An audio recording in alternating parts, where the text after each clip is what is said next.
How to set up payout account on Facebook page. So hello guys, welcome back to my YouTube channel. In this quick tutorial I'll be showing you how to set up payout account on Facebook page. So first just head over to your Facebook application and make sure you are logged into your account.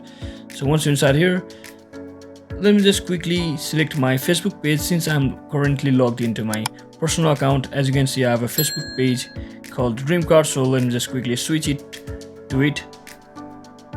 And as you can see, I have already switched to my Facebook page. So now all you have to do is just click on your profile section, or you can also click on this profile section right in the top middle of your screen.